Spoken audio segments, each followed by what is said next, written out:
Officials in Kenya have advised people to brace themselves for heavy rainfall as heavy rains continue to batter parts of East Africa. Professor Patrick Bond, director at the University of Johannesburg's Center for Social Change, is here with us to shed some more light on these El Niño patterns. Prof, as always, thank you so much for joining us. Look, we're currently experiencing, as well as witnessing, weird and severe weather patterns all around the globe. So how do you explain this current phenomenon that we're witnessing?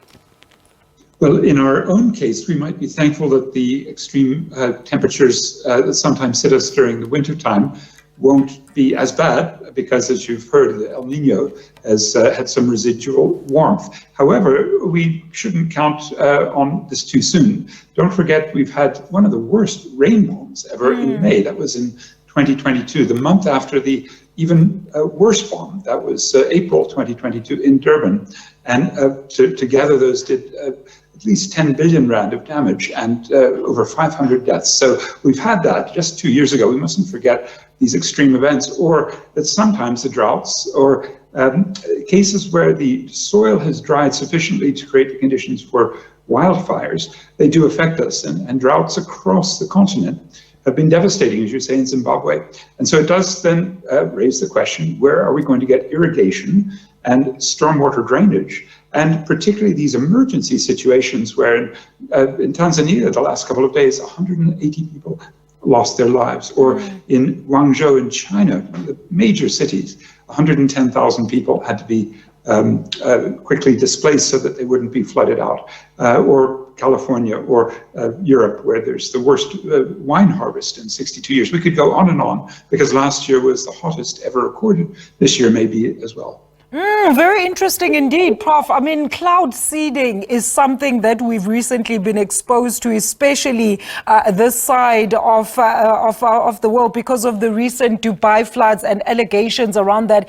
Is this real? In layman terms, how is it done? And are we in possible danger of experiencing a similar catastrophe? You know, it is so ironic, isn't it, Lisa, that the causes of the climate catastrophe sometimes are the source of a sort of blowback, and those causes would be especially fossil fuels. And the Middle East is very, very seriously to blame for not having a more rapid transition away from its own dependencies. Now, Dubai, the large city in the UAE, may be best prepared because they have so much money. And what they've been trying to do to reduce temperatures and to also get more rain there is to seed the clouds. Now, I don't have a scientific conclusion, I haven't found one yet, about whether this is responsible for what happened last week. That was the highest rainfall recorded in 24 hours, another rain bomb, over 100 millimeters, and it left the airport closed down for several days, and the joke there, Dubai, Venice. And so these are the sorts of things where if we look at those who caused the problems, the big oil extractors and gas extractors of the Middle East, or may I add closer to home, Toyota, the big car company, the biggest car company in the world, but not one that's moving to electric vehicles. It's still very much addicted, probably permanently, to petrol and diesel vehicles. And they were the ones who were probably hardest hit of any company in South Africa due to climate catastrophe. And again, the rain bomb of April 22. Do you remember they lost over 10,000 cars and the mud just rose up from the Umlazi River?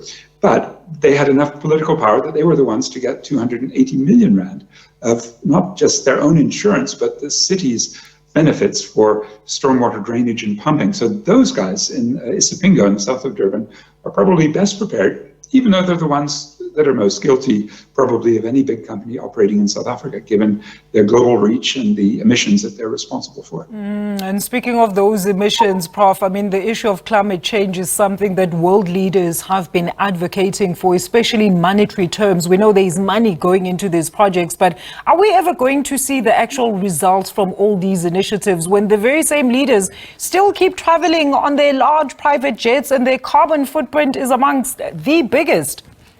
Well, a whole lot of us do. I'm certainly guilty. I'm a climate criminal, and I think many of us here in the global north, in Johannesburg or Cape Town, in some of these cities where we do have first world lifestyles and well over 10 tons of carbon emissions a year, putting us even above the United States average. Yeah, so we do have to do what you're asking. Polluter pays, that is the climate reparations. Now the question is how to do it. South Africa has been a beneficiary from a just energy transition partnership from the rich countries. So they say $8.5 billion in nearly entirely in loans at a slightly concessional rate. The Germans and French have had a much more generous loan, and that's to fund the decarbonization of our coal-fired electricity, to shut those plants down early. That was the, let me call it a carrot, and that was a carrot that had some rot in it. It wasn't a particularly nutritious carrot, which would have been grants-based, and would have really gone for a just transition much more than the rhetoric we hear suggests. So clearly workers and communities. There's also not just the carrot, but the stick, and the stick is very interesting because it's going to hit us with a carbon border adjustment mechanism to punish, so that the money raised when you put in a tariff, that is a border tax on goods from South Africa made with high carbon energy, that is Eskom energy, into our steel and aluminium and our petrochemicals, into our cars, into things that go from here to Europe and then the UK and probably the US. Those will carry a tax, and the West will raise money, and the demand logically should be, well, you pay that money back. You in the West have the biggest of the climate debts. Now, so do China, so do India and Brazil, the BRICS Plus. So usually you find BRICS Plus and the West allied to not make the emissions cuts and also to not admit the liability. It's quite a struggle to get climate justice in the United Nations Framework Convention on Climate Change. Don't forget the new BRICS Plus member, UAE, just hosted it. Before that, Egypt, also another BRICS Plus member.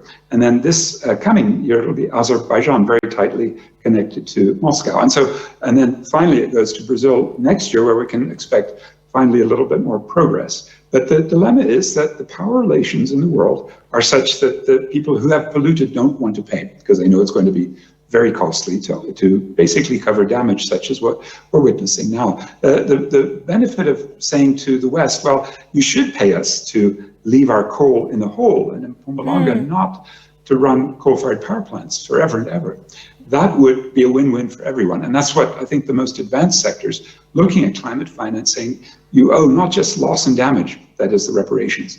You owe not just to help us mitigate, but you owe us for compensation for not using fossil fuels. I hope the Mozambicans are also listening. They have the third biggest gas field in the world. Namibia has just found gas. And I think we need to expand that philosophy to pay, not to extract fossil fuels. Thank you so much for that valuable input, as always, Professor. That is Professor Patrick Bond. He is the director for the Center for Social Change out at the University of Johannesburg.